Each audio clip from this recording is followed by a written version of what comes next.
Hello, and welcome to South Asia Diary with me, Mariam Wardak. Have you heard about the Silk Route? It was an ancient trade route that spanned multiple continents, all the way from Asia to Europe via the Mediterranean. It existed between the 2nd and 14th century Anno Domini. Afghanistan was an important stop on this route. Tonight, we are focusing on one such Silk Route stopover, Messianak. It is an ancient Buddhist site located 40 kilometers southeast of Kabul. The settlement is believed to be 2,000 years old. It is one of Afghanistan's richest cultural heritage, but now it is at risk. A Chinese mining project is threatening to swallow the ancient settlement. On this episode, we bring you the story of Messianak. Also on the show,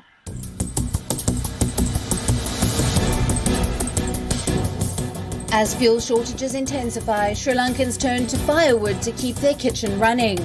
What will be the health impact of this regressive pivot?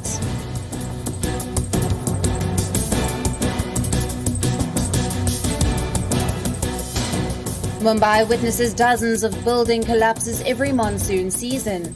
Why do residents stay in vulnerable constructions despite government warnings? Our correspondent finds out.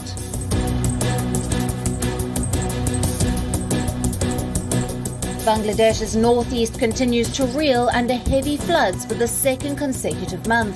What is the impact of these climate disasters on the country's children?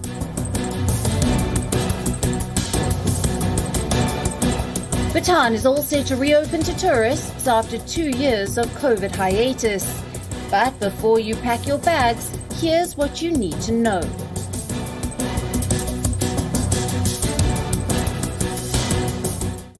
many centuries ago, Afghanistan was a Buddhist hub. Among the chief settlements was Messianak. Experts have uncovered monasteries, fortresses, statues, and coins from this site. It's hard to put a value on them, but the Taliban is doing exactly that. Burdened by Western sanctions, the new regime is on the hunt for revenue. Their target? Messianak. Chinese companies are set to mine the settlement for copper. How will this affect the age-old cultural heritage? Let's find out.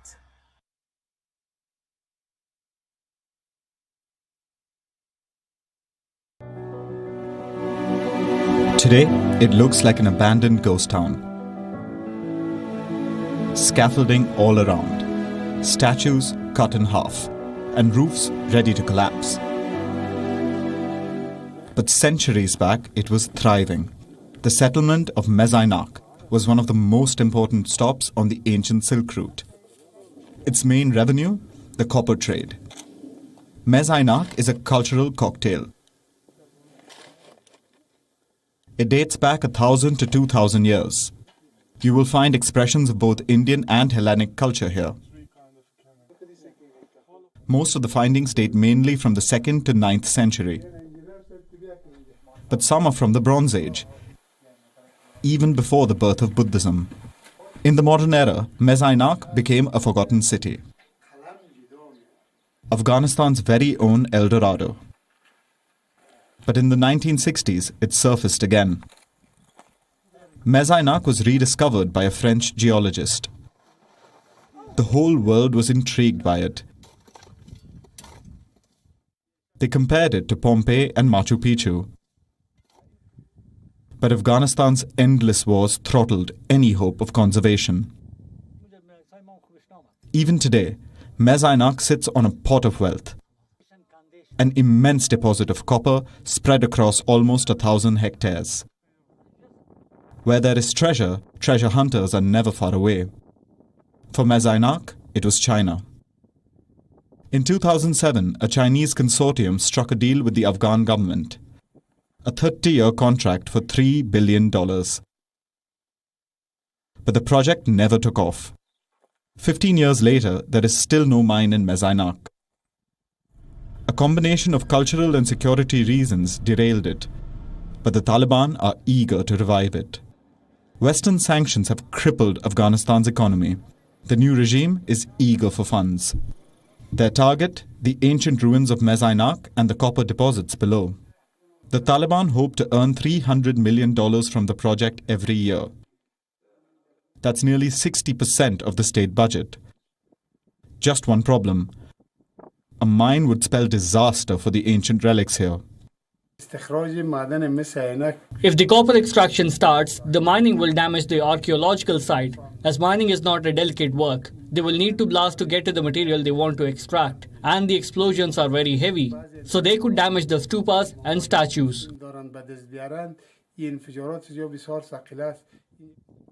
The Taliban vehemently deny this. They say the regime is committed to protecting Afghan culture, including the remnants of Buddhism.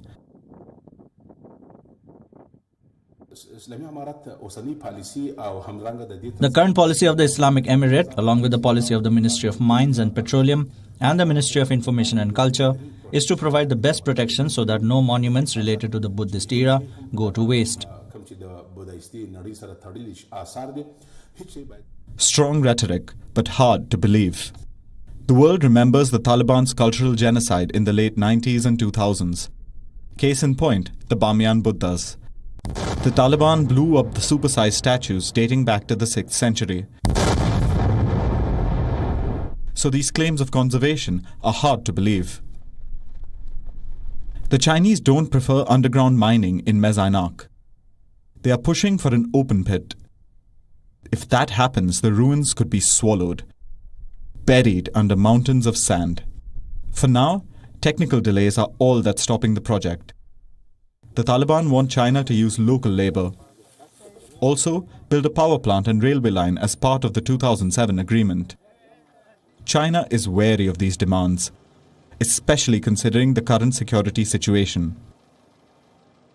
For now, archaeologists are cheering this delay. There is no work at the site, but the hope is to resume excavation before a mine is set up.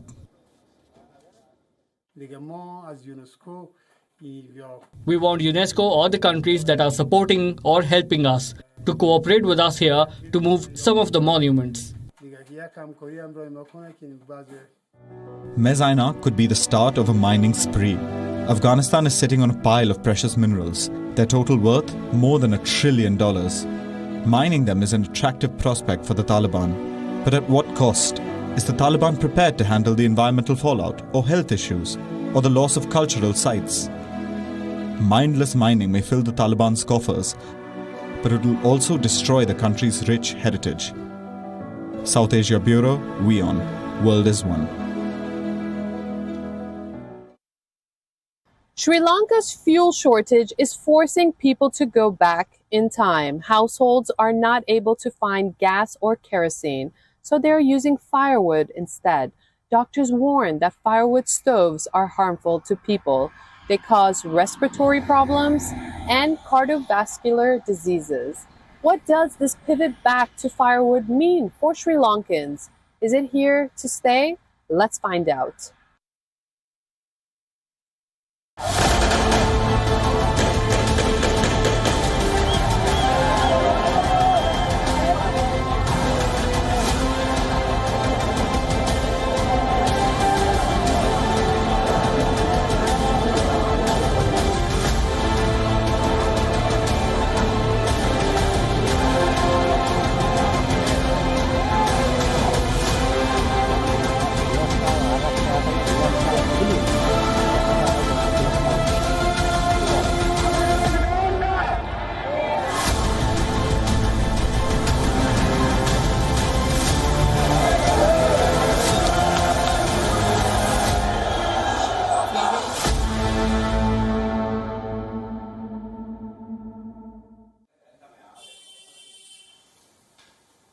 These brown cylindrical contraptions are in great demand across Sri Lanka. They are charcoal stoves. Light on your wallet, not so much on your lungs. These devices used dried coconut instead of kerosene or gas. There are two versions available. One for $20, another for $50. We don't have dollars in our country, and the importing of gas cylinders as well as whereas gas and cooking stoves is very difficult for the country to bear, and therefore now people are again resorting to using various forms of cooking. That was Riyad Ismail. He calls his invention Easy Stove. By using this instead of normal gas stoves, consumers can save up to 60%. But in most poor households, you will find these. The traditional firewood stove. Big flames, lot of smoke, and a dangerous helping of soot. Ismail claims his device is a lot more refined, a lot safer to use. Use the friendliness of this stove. It's quicker to cook, easy to clean, and emits very little smoke and soot. People now can permanently transition from gas and using kerosene to using these stoves. Ismail invented the Easy Stove in 2008. But only recently did demand pick up. Two reasons for that. Number one, families have no money to spend on gas or kerosene. And even if they do, finding supplies is hard. The result? Many households are reverting to charcoal stoves. We have had no gas for 3 months. Earlier we used gas for cooking, but now we've been forced to use firewood. It's very difficult. We suffer trying to cook with firewood, and it is also difficult to find firewood. Reason number two, the mysterious cylinder explosions earlier this year. More than 1,000 households reported such blasts. The reason was cost cutting. Gas companies increased the proportion of propane in their cylinders. As a result, the pressure breached safe limits. Worried about similar blasts in their kitchen, many families abandoned gas stoves. They switched back to firewood. For lumberjacks, it's an unexpected reversal of fortunes. Most Sri Lankans had abandoned firewood because of the health hazards. Charcoal stoves are linked to breathing difficulties, asthma, even cardiovascular diseases. So gradually, they were phased out of kitchens. But now business is roaring. After gas went out of the market, we had sales of 7,000 to 8,000 Sri Lankan rupees. Now there is a big demand for firewood. Is this firewood pivot here to stay? The logical answer is no. Once the shortages ease, gas and kerosene stoves are likely to make a comeback. But when will that be? That's hard to say. Sri Lanka's Prime Minister says the economic pain will last through 2023. So until then, firewood seems to be the way to go. South Asia Bureau, WION World is One. Mumbai is the financial capital of India, the richest city in the country. But every monsoon season, the headlines are the same. Building collapses in tragic deaths. Dozens of buildings across the city have been flagged as dangerous. They could collapse at any moment, yet thousands of Mumbai residents continue to live in these dilapidated buildings. Our correspondent traveled around Mumbai to find out why.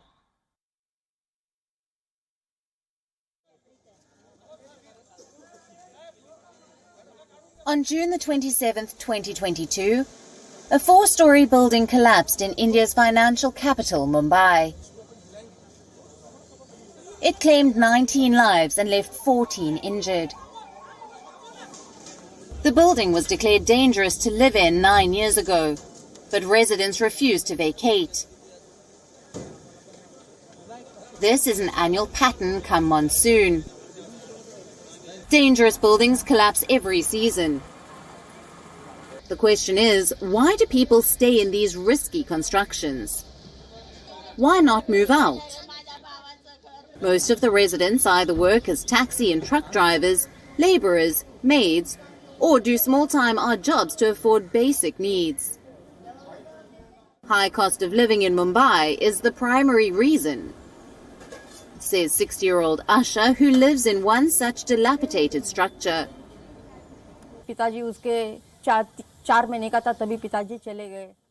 After his death, it's only me who's earning in this house by doing odd jobs. I cannot afford to pay rent elsewhere, which goes beyond rupees 20,000 to 25,000 a month. I know this building is dangerous, but we are risking by living here, as I cannot afford to pay such huge rent elsewhere. According to the BMC data, over 1,800 building collapse incidents have taken place in the last 5 years. That's between 2018 to 2022. Nearly 120 people have lost their lives in such incidents. Mumbai is called the City of Dreams, City of Bollywood, Dala Street, but also the costliest metro city in India. As per MERS's 2022 Cost of Living Survey, Mumbai continues to be the most expensive city in India in terms of both living expenses and accommodation costs, followed by New Delhi, Chennai, Bengaluru and Hyderabad. Spread across 603 kilometers, it has an urban population of almost 22 million. This number has doubled since 1991. But the land has not expanded over the years. Land is premium. Renting a place is not easy in Mumbai. The cost of living is so high that the monthly rent of a 2 BHK apartment can cost you 35,000 rupees. That's over $443. And a 3 BHK is 70,000 rupees. That's nearly $760. In other metros, rent is a lot cheaper. A 2 BHK can cost you between 15,000 to 20,000 rupees. The bottom line is, Mumbai is unaffordable. And hence, many people like ASHA decided to risk their life by staying in such dangerous structures. Experts blame Mumbai's civic body, BMC, for failing to protect the lives of people living in dangerous structures. Land is available, so basic help can be done by giving them alternate accommodation. BMC has failed in all aspects. As per the guideline and the rules of the BMC, any C1 category building is there, you have to shift them if they have been removed or the building falls, where they will go. So within a radius of 3 kilometers, that family has to be shifted. That is the rule and guideline in the BMC. But that doesn't happen. BMC failed by not providing them a alternate accommodation. Multiple factors. The main factor is the cost of living in city of Mumbai. Man-made disasters can be averted easily. In such cases, what Mumbai needs is regular audits. Its people need affordable housing and viable alternative to fix the dilapidated structures in India's financial capital. With video journalist Siddesh, this is Isha Shah for WION World is One. Bangladesh was hit by massive floods in the month of May. 2 months later, most rivers have receded. But in this northeastern settlement, there is no respite. Thousands of families continue to live in temporary homes. Many have lost their assets and cattle. What does this constant barrage of floods mean for Bangladesh's people? How does it affect the next generation? Take a look.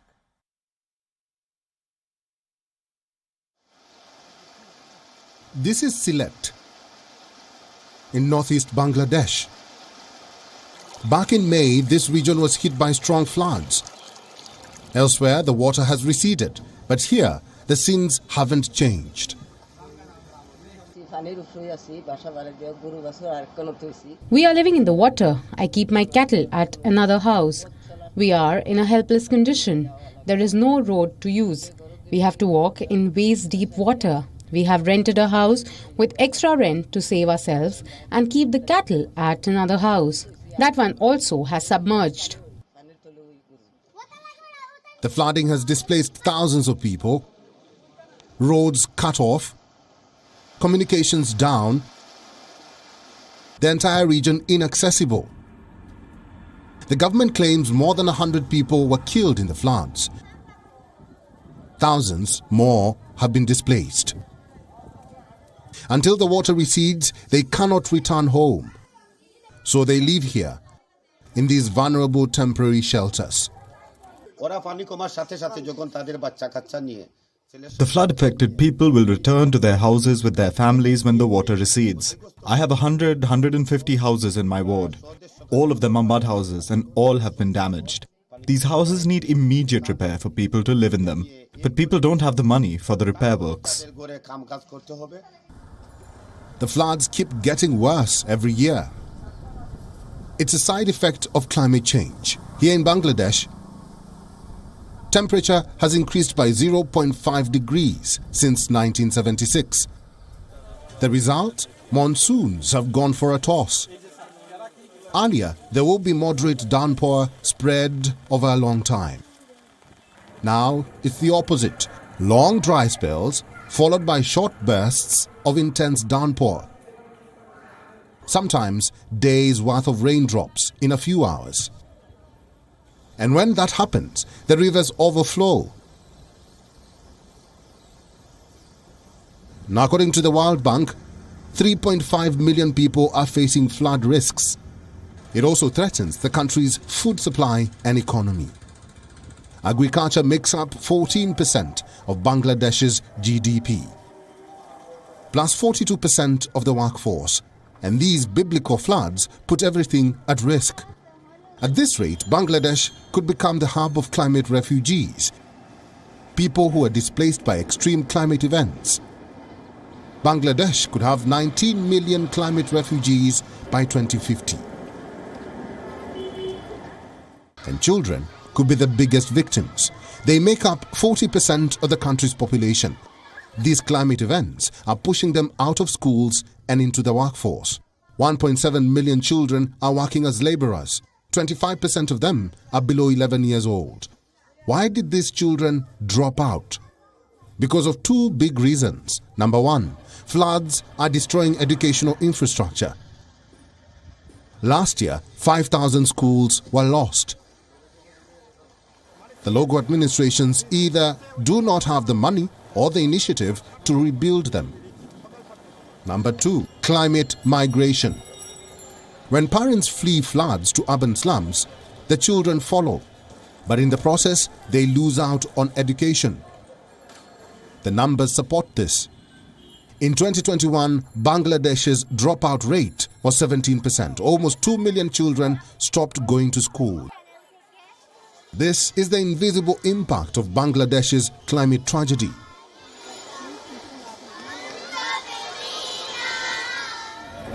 We see the destructive floods, we see the dramatic landslides, but we rarely see what happens after the event, the aftershocks.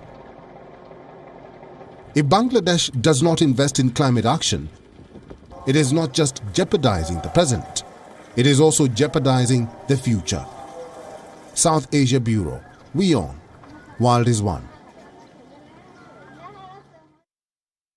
That's all we have for you on this episode of South Asia Diary. We'll be back next week with a brand new lineup of stories. Until then, stay safe. I am Mariam Wardak and you are watching WION, World is One.